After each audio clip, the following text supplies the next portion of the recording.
Hey guys, as you're watching this video, our vision is to reach 500,000 subscribers. Hit the subscribe button, join membership to support our channel, join Patreon and PayPal. All the links are in the description. Do that to stand with us for this beautiful cause of One Africa right now. We do not forget to sign up for the petition. The link is down below. Appreciate it. Thank you so much.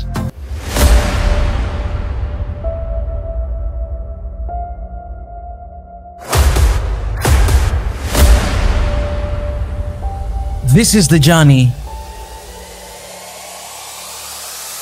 to One Africa. Good morning to the EFF officials, members of the media and the people of South Africa.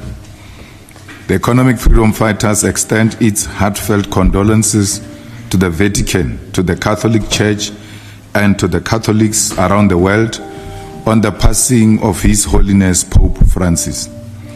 Pope Francis was not an ordinary leader.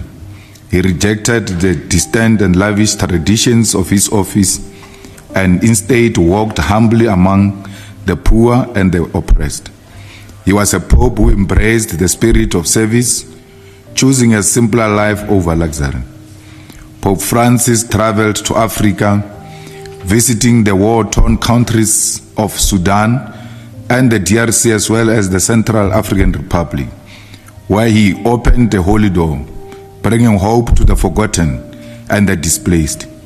He spoke openly against poverty, inequality, colonialism, and the exploitation of Africa's people and resources. In one of his final acts of courage, Pope Francis raised his voice against the genocide unfolding in Gaza. He called for peace, condemned the slaughter of innocent civilians, and reminded the world that the lives of Palestinians are as sacred as any other. As we remember his life, let us never forget the people of Palestine and their resistance against the apartheid Israel regime. Our freedom is incomplete without the freedom of the people of Palestine, and as South Africa, we must never retreat from our solidarity with Palestine, even in the face of intimidation by the USA. May the legacy of the Pope inspire us to build a more just, humane, and compassionate world. The Economic Freedom Fighters welcomes the decision of the Western Cape High Court, handed down on the 27th April 2025, setting aside the illegally adopted 2025 fiscal framework and revenue proposals and suspending the implementation of the VAT increase from 15% to 15.5%. This decisive court order vindicates the principled stance the EFF has consistently taken to defend the Constitution, the rule of law, and the interests of the poor and working class against political expediency and executive overreach. This victory restores Parliament's constitutional powers as the legislative authority over the public finances, reaffirms the supremacy of the law, and crucially protects millions of South Africans, especially the poor and working class, from being further burdened by reckless and unjust VAT increase amidst an economic crisis. At a time when South Africans are already suffering under the unbearable burden of high cost of living, skyrocketing food prices, unaffordable electricity tariffs, and record petrol prices, the suspension of VAT increase is a necessary intervention against further economic suffocation. The EFF has long warned that the current Minister of Finance and the leadership of the National Treasury are incompetent, untrustworthy, and incapable of tabling a credible, believable, and lawful budget.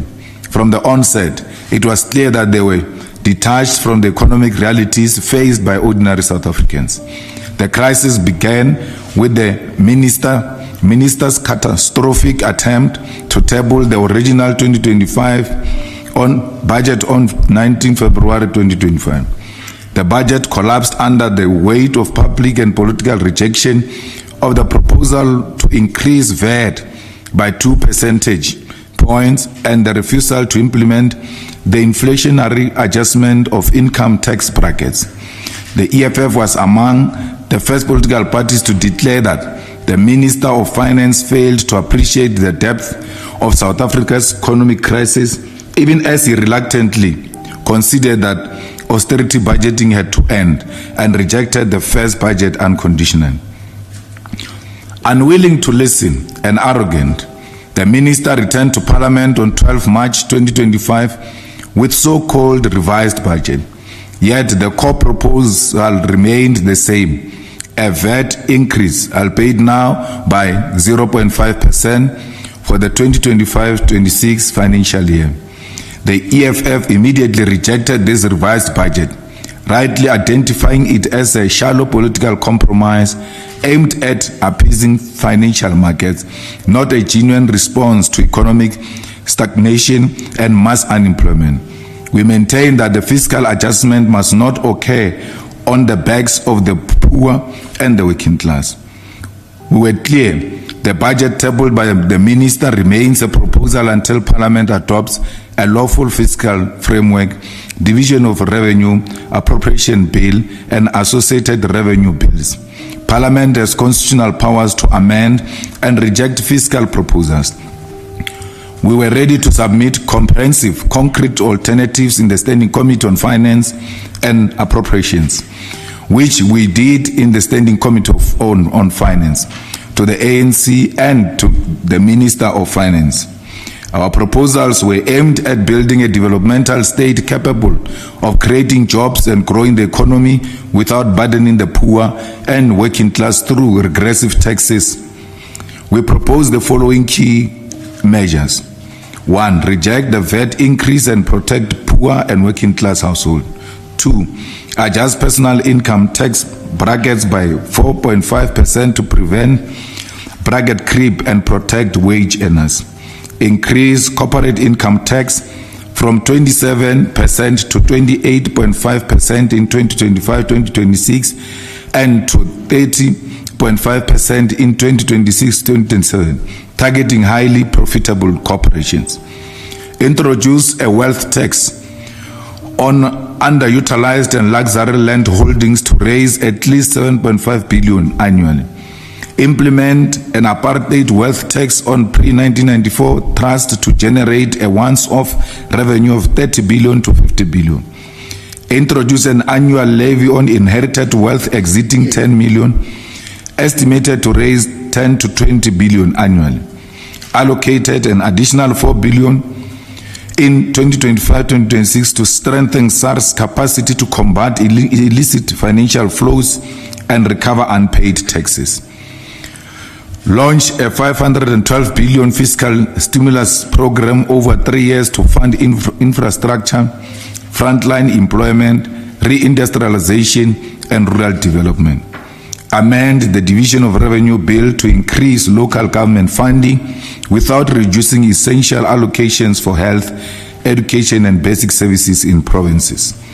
These proposals reflect a credible, progressive, and transformative approach to fiscal policy, unlike the National Treasury's austerity-driven framework that sought to balance the budget on the backs of the poor and working class.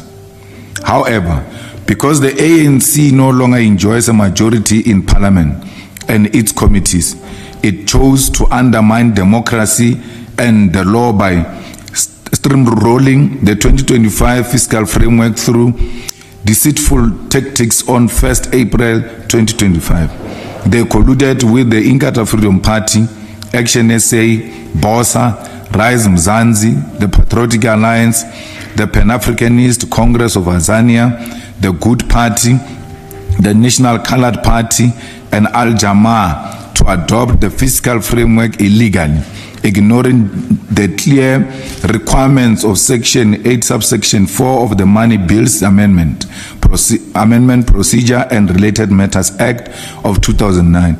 Without a valid fiscal framework, no budget process could lawfully proceed.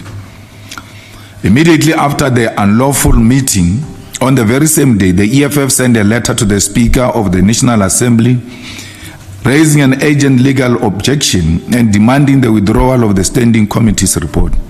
The next day, 2nd April 2025, during the National Assembly sitting, We reiterated on the floor that the fiscal framework was adopted in an unprocedural and illegal manner. We made it clear that the proceeding will expose Parliament to constitutional invalidity, because we believe that had the process been followed, the ANC will not have had enough support to pass the budget. Despite these interventions, the Speaker, herself driven by political expediency, refused to act. Instead, she attempted to create an illegal workaround, sending a letter to the Minister of Finance on 21st April 2025, suggesting that the fiscal framework was adopted with a condition that the minister should seek alternative revenue sources. This was an irrational and legally meaningless political maneuver. The law provides for no such conditional adoption of fiscal framework. The Speaker disgraced the office she occupies and compromised the independence of Parliament. Meanwhile, political parties that naively believed they could support the fiscal framework with conditions while hoping for side settlements to correct their bundling, exposed their desperation, ignorance of the budget process, and reckless hunger for positions. Their confusion has been made worse by ignorant propaganda such as the absurd nonsense published by some media houses, peddling an illusion that Parliament could separate revenue proposal from the fiscal framework and the National Treasury must remain independent to implement irrational fiscal policy without a law. It is shameful that individuals who do not understand even the basic principle of budgeting processes are entrusted with chairing the key parliamentary committees such as Scope and Standing Committee of Finance. Such political illiteracy threatens the constitutional order and brings Parliament into disrepute. Faced with this institutional betrayal, the EFF had no choice but to intervene through the courts. On 26 April 2025, we filed supplementary court papers in the Western Cape High Court. On 27 April 2025, the court delivered a landmark ruling. 1. Setting aside the illegally adopted fiscal framework and revenue proposals. 2. Suspending the VAT increase scheduled for 1st May 2025. 3. Restoring constitutional order to Parliament's budgeting process. This ruling is not just a victory for the EFF, it is a victory for the people of South Africa. It is a victory for the rule of law. It is a victory for the poor and working class who would have suffered greatly under the VAT increase. It is important to emphasize the court judgment does not validate the sideshows and political chances that occurred outside Parliament by disparate parties seeking relevance. It is the EFF's strategic, legal and parliamentary intervention that achieved this outcome and stopped the VAT increase.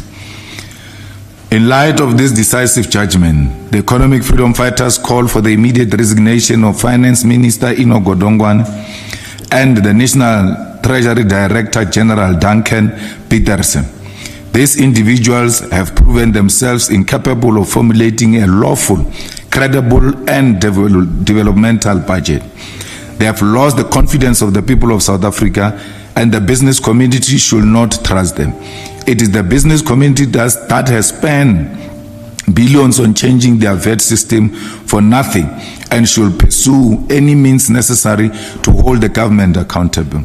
South Africa now faces an urgent task. A credible third budget for the 2026 financial year must be tabled by no later than July 2025. The current government must either deliver a lawful budget within this time frame or accept that its failure to do so will trigger a constitutional crisis leading to its collapse and fresh elections.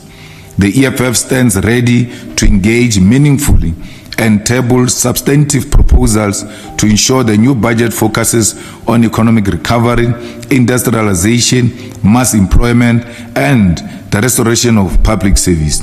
We will reject any attempts to impose budget cuts, austerity, or regressive taxation on the people of South Africa. We emphasize, while the VAT increase was a particular trigger, the entire 2025 budget, as formulated by the Minister of Finance, is fundamentally flawed. The National Treasury's neoliberal dogma, obsession with austerity, and blind loyalty to the white capitalist establishment have no place in South Africa's current economic realities. The EFF has consistently led from the front in Parliament and society. In the 7th Parliament, we recommended ourselves to be effective and constructive opposition. This is evident in our Back to School campaign by all elected public representatives, our superior contribution during the State of the Nation Address debate, our exposition of corruption during the National Youth Development Agency interviews, our introduction of the Student Debt Cancellation Bill, our leadership in exposing illegal parliamentary process, and now our victory in resetting the 2025 budget process at a defining moment for South Africa. This makes us, from yesterday, the official opposition party in South Africa. The EFF will continue to act with strategic clarity, revolutionary discipline, and unwavering commitment to the poor and working class to defend, rebuild, and advance the struggle for economic freedom. We call on all political parties, civil society organizations, trade unions, and academic institutions to work with us in the next phase to rebuild the national budget in a way that serves all South Africans, not just the rich. Victory belongs to those who defend the Constitution, democracy, and the people, and not to those who sell them out for political survival. I thank you. Thank you. Okay. The question to the official opposition, the EFF. I wonder what Floyd has to say about that.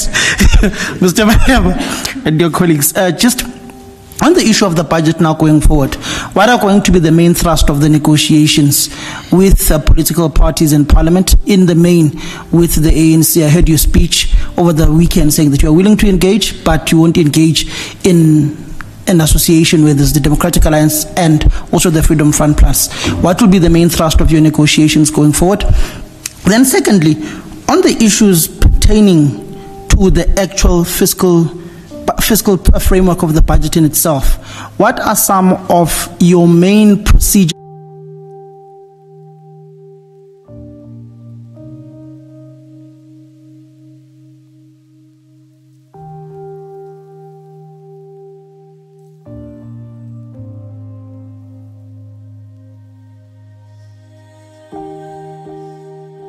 points that you would like to be followed, noting that this particular judgment noted the discrepancies that were there in the portfolio committee that Mr.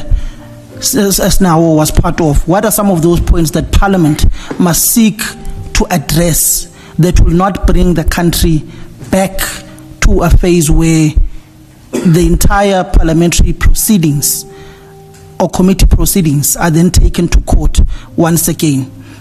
Then lastly, on the issues pertaining to the so-called Black Caucus within Parliament, where does this particular judgment now put the EFF's relationship with some of the parties like the NCC that were nowhere to be found during the voting of this fiscal framework in Parliament? Would you still be engaging some of these parties, or are you inadvertently saying you are now pulling away from this particular caucus, standing alone, and having a supply and demand to both those in government and those within the opposition? Thank you.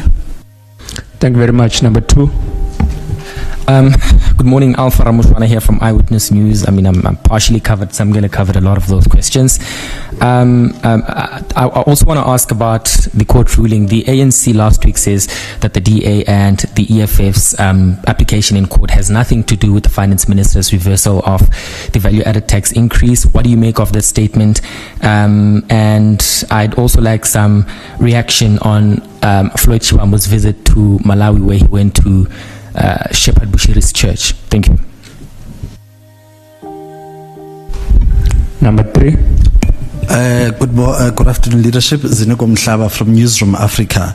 The entire fiscal framework and VAT debate is really exposing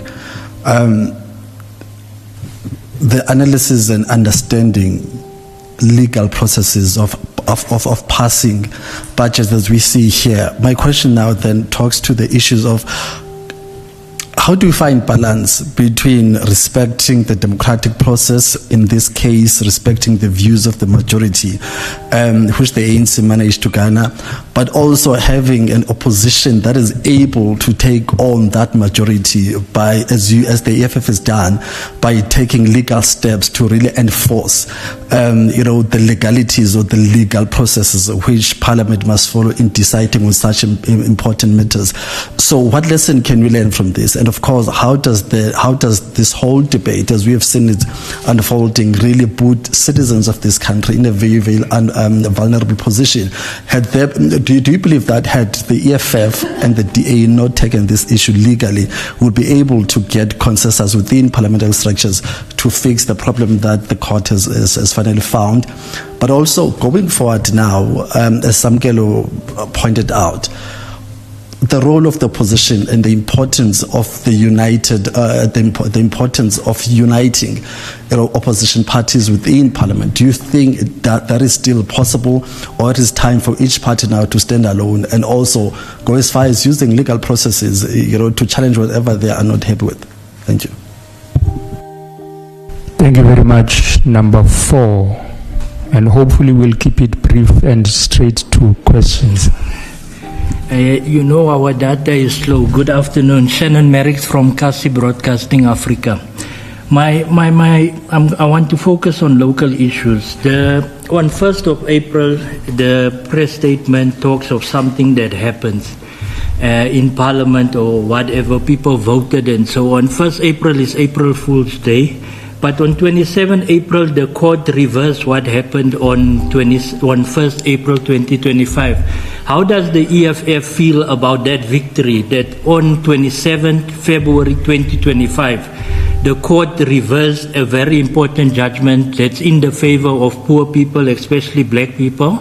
That's 1. 2, the EFF put some strikers in, for the lack of a better word, strikers in Parliament. It was Ompile, it was Siano, the spokesperson, and this other young doctor that we never saw before to fight this bill. And in the media, they actually brought more clarity to us in the media, and I think to the DA and others as well.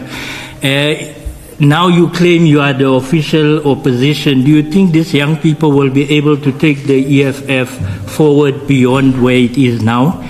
Number 3, the elephant in the room. The people out there are worried.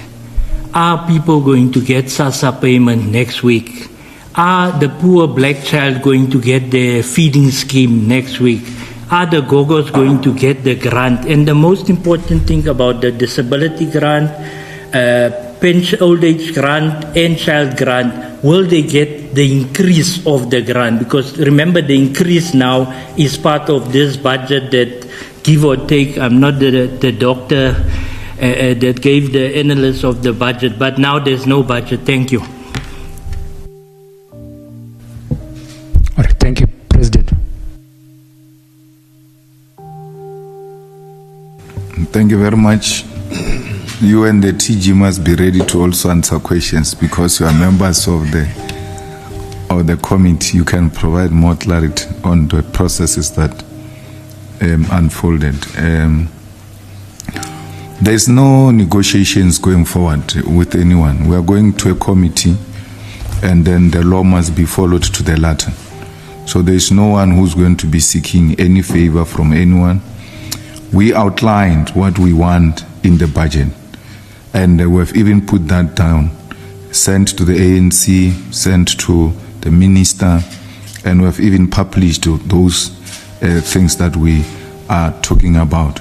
So you will know that once we agree on such things, it means that the ANC, if it wants to win us over, it has to reach out and agree on some of those issues. I mean, issues like the increase of corporate tax, the apartheid tax, and those underutilized land tax, and so many. So these are not necessarily about everything else, except that this is where we can generate revenue. Instead of going to target the poor, let's go to the people who matter the most, who make money, and collect more taxes from them. And it has, the parliament process is such that this matter he must prepare a new budget and then go to the finance committee, and then there must be public consultations, I think for 30 days, and then come back to through the committee to come and present the budget. So in all of those days, there will not be budget. So which means in the absence of the newly adopted budget, you use the previous budget. So that's where we find ourselves. The Progressive Caucus is there. I mean, even when we went to, what do you call it, to vote for budget, we had a meeting of the Progressive Caucus. We took a position with the NCC. The NCC was there. You saw that meeting we had with ANC by the toilet there in Parliament. There is a picture they were standing next to the toilet. The ANC was asking us to abstain so that they can get the numbers, because they were not sure about the numbers. They were asking us to abstain. And they went to do that to NCC. They said they must abstain.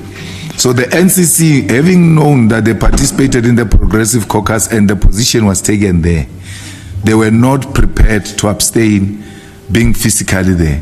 So they pretended like they are going outside for something and then they disappeared, which is a very unacceptable practices. I mean, we must not relate as if what is on the street. You can just, mislead people and disappear.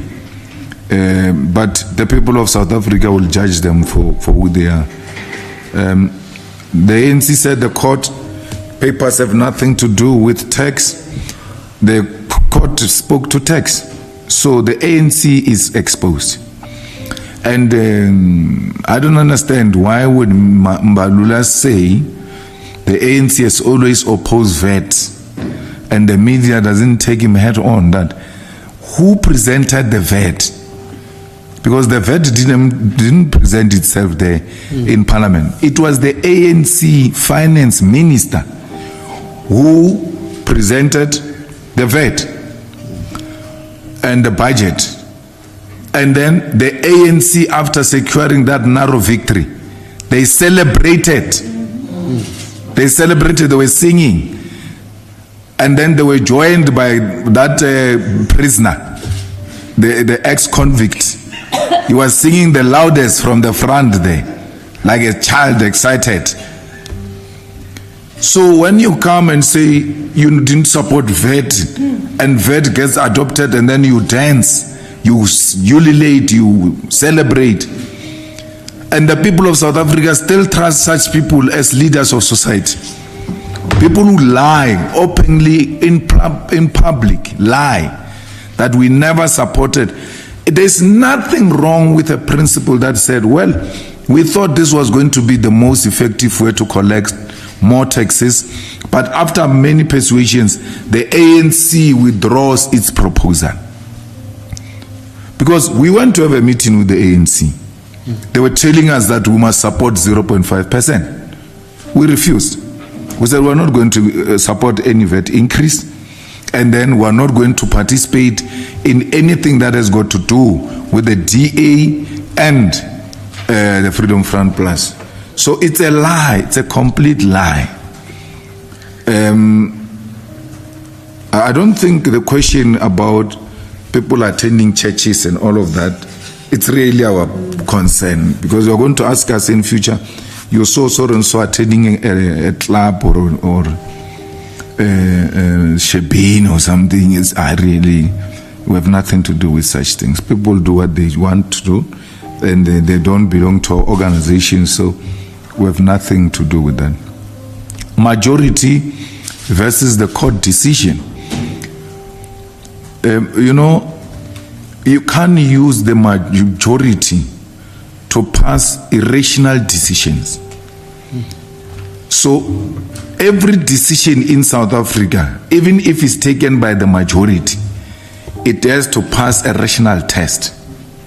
That's why we took that decision of the majority to the court. The courts are there because the Constitution of the Republic of South Africa is the final decision. It's not politicians who take final decision. Politicians can debate, take a decision and all of that. But if it doesn't meet the constitutional requirements, the courts are going to come in. Because we don't have parliamentary supremacy in South Africa. We've got a constitutional supremacy. And therefore that the majority have taken a decision, no one else must come in. You are reducing our constitution to parliamentary supremacy. So that issue gets clarified by that the whatever majority you can have, it must meet the rational test. I mean, it's not for the first time. I mean, the majority approved Nkandla, and we took it to court, and the court said, yeah, no, this is wrong, reversed the whole thing. So the arrogance of the ANC, and sometimes I don't think it's an arrogance of the ANC. I think sometimes is the illiteracy of the leadership of the ANC when it comes to parliament matters. Because remember, these people used to have majority. Now, they no longer have majority. Now they get exposed. Because in the past, when you debate, they say, no, let's vote. Let's vote. So they can no longer do that. Now they have to make serious, well-informed inputs. And those inputs have to meet the rational test. And that's where they get exposed. They are going to be exposed for a very long time. You can trust us with that. We don't have any agreements with any party. We are an independent organization. We contested elections in our own right, and we got elected in our own right. So even when we are in a progressive caucus, well, it doesn't take away the independence of the EFF. The same way didn't take away the independence of the NCC. It came to a meeting, it agreed, and it eventually used its own independence to determine where they finally stand on these matters. So we were under no illusion of being in some form of agreement with any political party. We contested elections on our own, and we got 91%. They just forgot to put one on the other side. Because only a 91% party can do what we're doing. I mean, this is the work that gets to be done by people with the serious numbers and all of that. But sometimes quantity does not translate to quality, because we've got people there who are saying they are official opposition with numbers, but in terms of substance, they are extremely, extremely challenging. I mean, I saw them saying they're going to pass a motion of no confidence in Parliament on the Minister of Finance. I mean, what is that? What procedure is that one now? Because ministers are appointed by the President. They are not appointed by Parliament. We can make a call like we're doing, but the final decision rests with the President of the Republic of South Africa. Those are the types of stupid things we are not going to agree to. And you are going to say, no, the Progressive Caucus is not working together. Working together, agreeing on stupidity. We can't allow that. We are not going to be part of such things. We only agree and align ourselves on superior logic. Our going to court, we didn't join the DA. You know how the court matters work. If you come to court and there's someone already in court on the same matter, you're going to be forced to join that matter. We wrote a letter to the speaker, midnight. They woke up in the morning to see our letter. They wrote a letter. They were arguing different points altogether. Even in court, they were arguing completely different points. This court decision, if you go and look at it, it is in the prayers, raw as it is, it's in the prayers of the EFF. You must just go and read the prayers of the EFF in the court papers and then look at this judgment. It's exactly what the EFF asked the court to do. Then you go to the DA, you look at the prayers of the DA, and you look at this agreement. You realize that the DA was there for a different reason.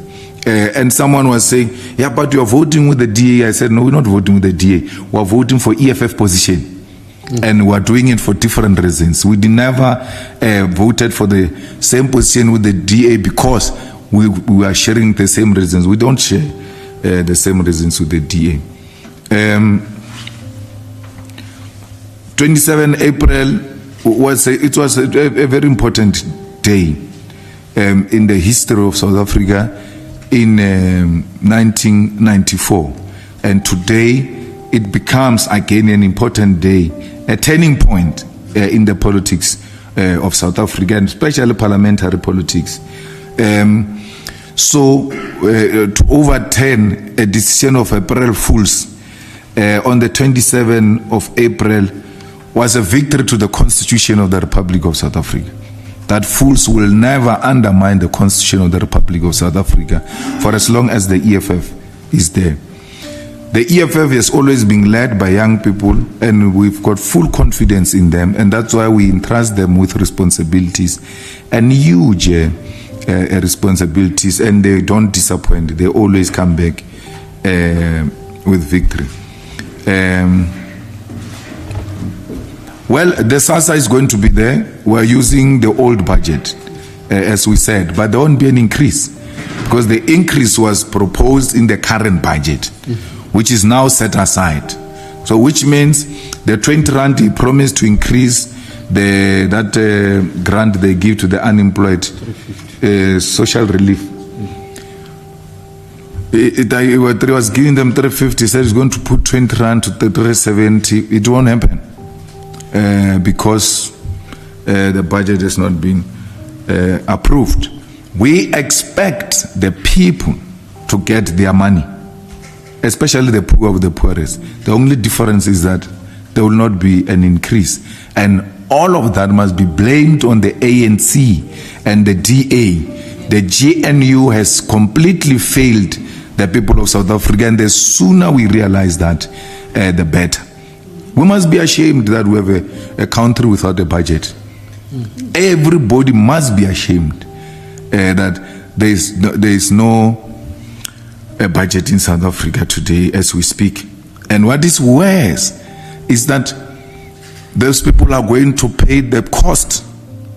The cost of what could have been avoided had they listened to the superior logic. The TG, when she closed her debate, she told them, we'll meet in court. And they thought we were playing. I don't know why these guys are not replaying that thing there in the EFF social media where she tells them, we'll meet in court. You replay that thing and you put that court judgment. This is what we said and this is what we came up with to demonstrate that we mean everything we said. We said to you, South Africa, we are not going to be a disruptive opposition. We are going to be a constructive opposition. We are going to hold the executive accountable, and we are doing exactly that. You can be in denial in the media because you had written us off. You said, no, the EFF is gone. The think tanks of the EFF are gone. What's going to happen to the EFF? When the think tanks of the EFF were here, have you ever seen such a superior logic being displayed? Okay, because they are tanks, why are they not tankering where they are? Why? Because they were superior, they were what? Thinking tanks.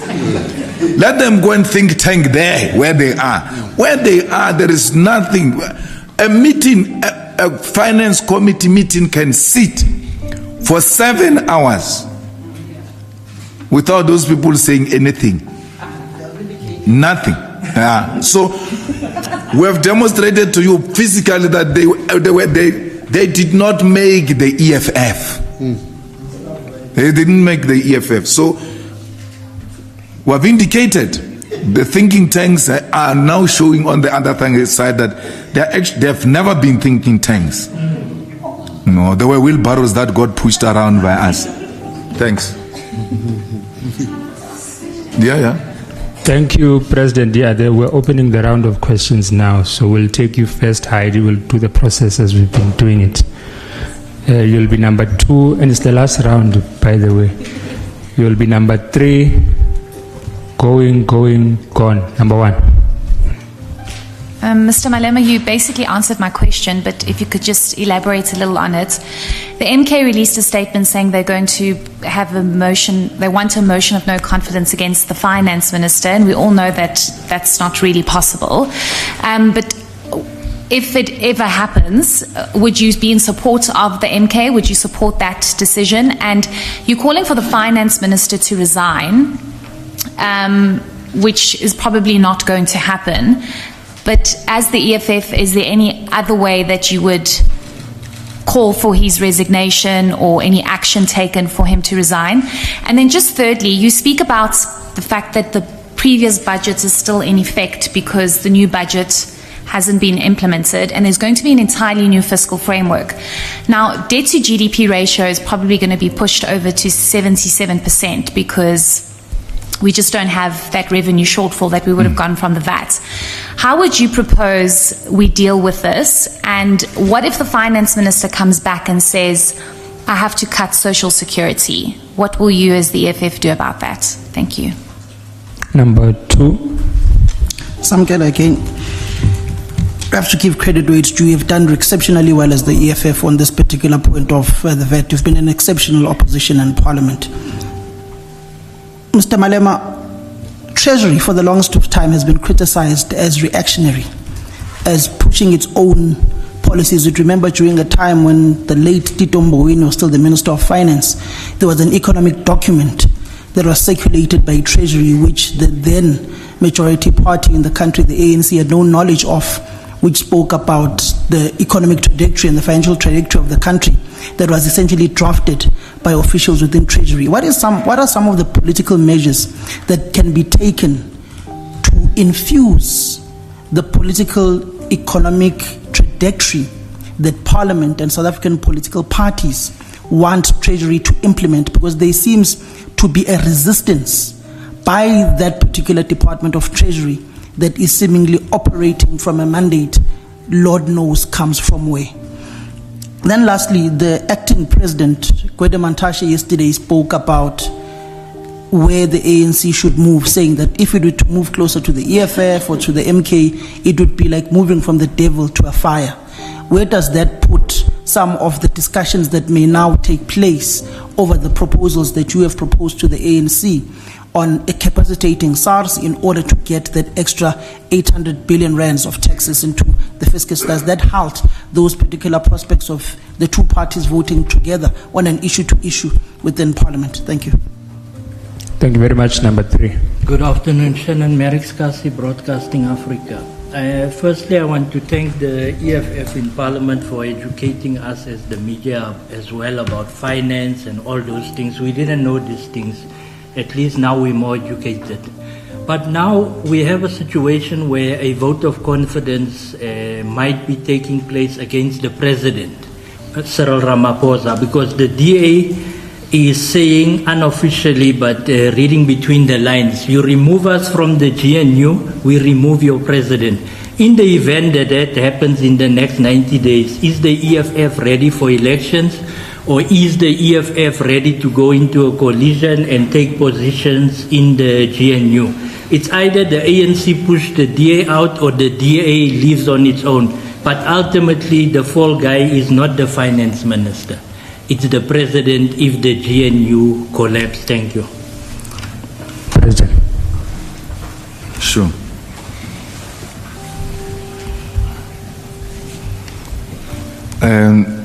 We will not support the MK motion because we don't think, like I said, it doesn't make sense.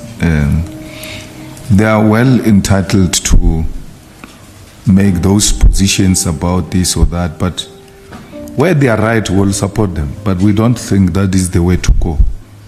If they meant business, they should put motion of no confidence against the president. Then there we know we've got the role to play. And to actually put this matter to rest, any motion of no confidence put against the ANC president will support it.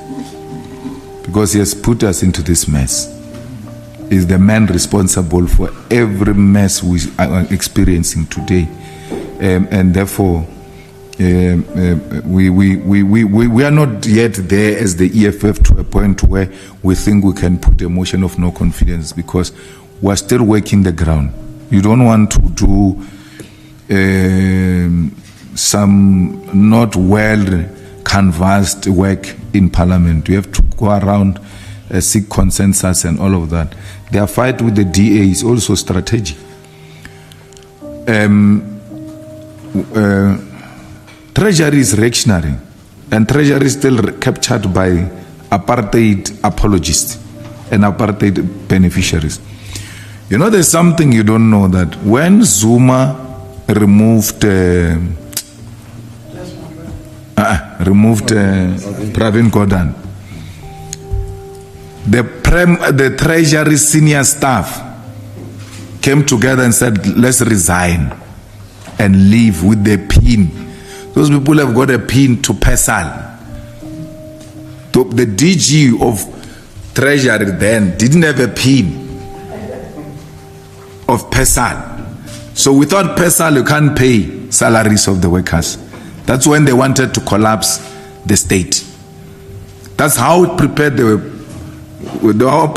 were to collapse the state in favor of an individual, which is treasonous. I mean, if you start disappearing with the pin that pays salaries, and then those things that pay the tenders and this and that, service providers, and they are, I forgot the name, and they used to be an Afrikaner woman. There is the one who's got a PESAL pin. Her alone has got that access to the thing. So she can disappear. We're gone, we're finished. For sure it is in her will. Or when if she dies, the pin must be given to so and so. So I think one of the things we need to do is to take the budgeting process away from Treasury, maybe into presidency or any form of those things, where we say, this is what we want, this is what we're budgeting for, and all of that. And then they must pay. Because if you take the whole program of action of the EFF and say, this is our program, this is how much we're going to spend on this program and all of that, you take all of that responsibility, you give it to a TG, you won't get a cent out of it. So you're going to look at that thing and say, there's no money. No, there's no money. So the people who are tasked to pay are very difficult people to pay. They don't just pay. So those things, I think they need to be run separately, so that once we're done, we give them, there must be a political mandate that says, here are the things that you must finance. And then no one can question us about that, because we've got a lawful mandate.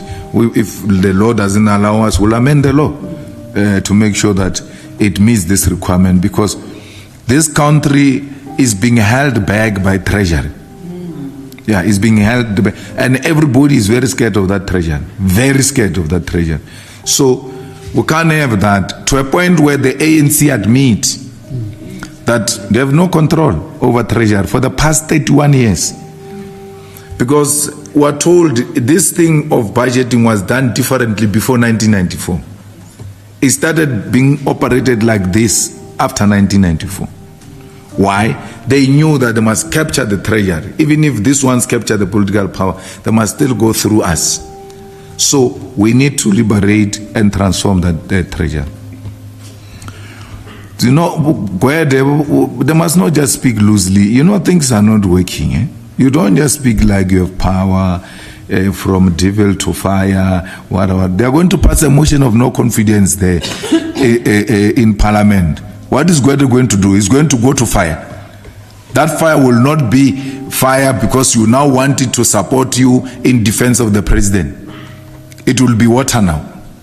It will be what? Drinkable water. He must not just speak. He doesn't have numbers. There's going to be a motion of no confidence in Parliament against the president. And I can tell you, they are going to come to us running the same way they came to us running on the budget process. They always shout and scream and insult us, say all manner of things. And when it is difficult, they run to us. Just now in Ikuruleni, there was a motion of no confidence against the mayor. EFF must come now.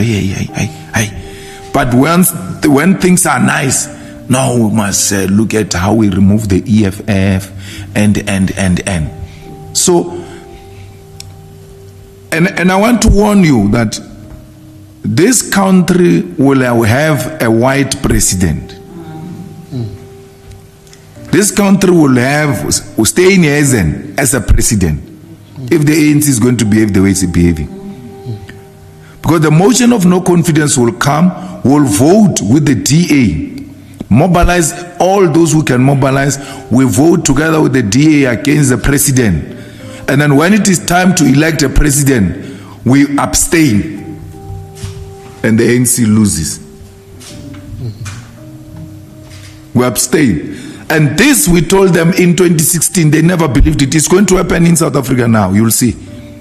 With this kind of attitude by the ANC, the arrogance of the ANC, even when it is being humbled, is still acting in an arrogant manner. We told them in 2016, you are going to lose metros. They thought we were playing. We went into those things. The DA nominated their people. We abstained. They finished them. When they were voting with us, the ANC, they win. But when they don't vote with us, they lose. That's where the road started. That's where the decline started. That's why the decline started. The decline started in 2016 when they lost the metros. And then the whites took the metros because of this reactionary attitudes of devil and fire. So it's going to happen. If they are not going to change their attitude, be rest assured we are going to fold our arms where they will be needing us and they will lose. I can tell you this without any fear of contradiction. All political parties in South Africa except the EFF are white controlled. The same goes to MK, by the way. Yeah, they are white controlled. So once a motion is put and the Israelis call PA, let's go this way. They call ACDP this way. They call DA this way. Holomesa this way. Bossa, Musima Imani this way. I mean, the biggest founder of Musima Imani is that woman who used to own Hilton Hotel here in Santana. I forgot the name. So all of them, they can just be told we are all moving this way. And you can see those Mapantiti, they don't have any principle. And they don't pretend. They tell you, now we go where we're eating. If there is no eating, we are not going. So if we realize this thing, if they realize this thing is collapsing, they are going to move to the site where there is eating. So they don't even make they are not pretentious about it. So the GNU has completely failed. The GNU effectively has collapsed. To just be told that, no, we're still together, GNU is still there. If you are there, why can't you pass the budget? So the inability to pass the budget, it's a confirmation that the GNU has collapsed. They are still managing each other. But there will come a point where one of them will have to take a decision. We will not work with the DA, and we don't want to work with the DA, but the ANC must continue to push us away. We will not work with the DA, we will fold our arms where they need us the most. Because the ANC with the EFF is 49%. And then you get one, they can bring those Mapantito of theirs, or they can bring Action SA. It's done. You have a coalition of 3 stable parties. 3. IFP's reactionary is going to go with the DA. It's just pretending now that they act bold because they are drunk with blue lights and all of that. But we know IFP is Oppenheimer owned. You guys are in the media. You have been there for quite some time. You have attended, because you are a media, you have access to the most strategic positions and all of that.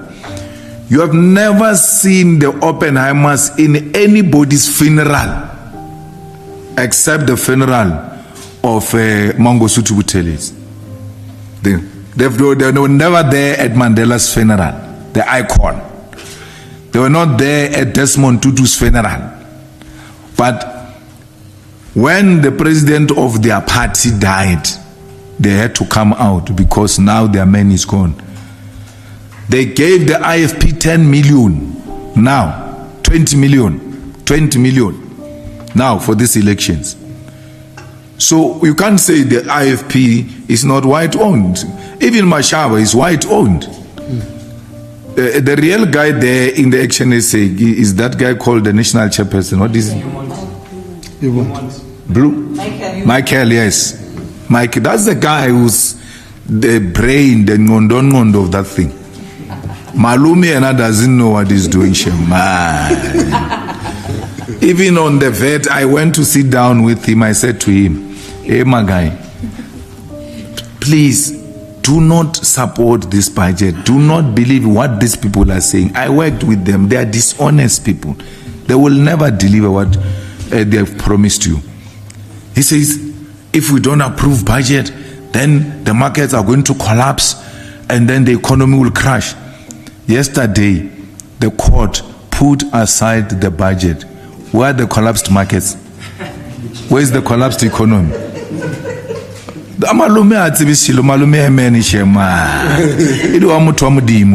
real person there is Michael. Yeah, so, and the PA told you straight, we are with Israel. Yeah, we are with Israel.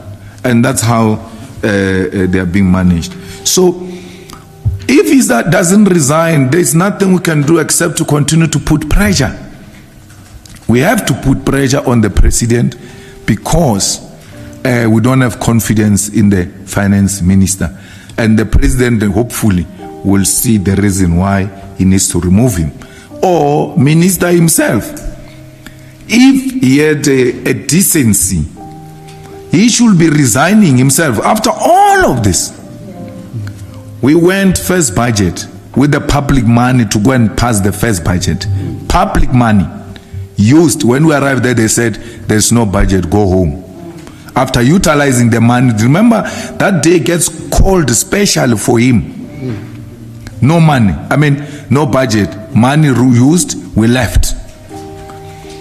Went second time to do illegal activities. Even when you are told this is illegal, they went to waste public money on illegal activities. We are now going for the third time. We are using public money.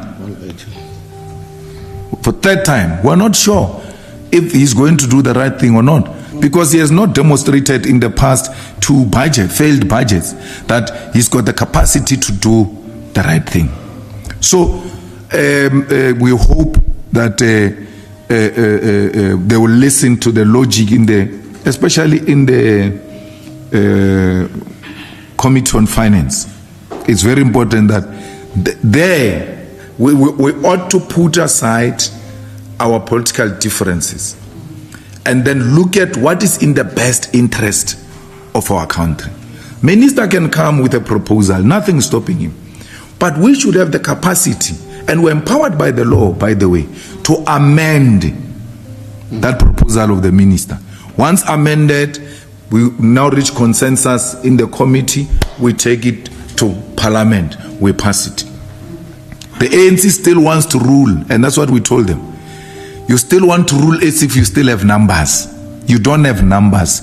You must accept that you don't have numbers. I even gave them a very silly example, but it's a good example which we've been told and when we're growing up, that when you are HIV positive, the first start for you to live a normal life is to accept that you are HIV positive.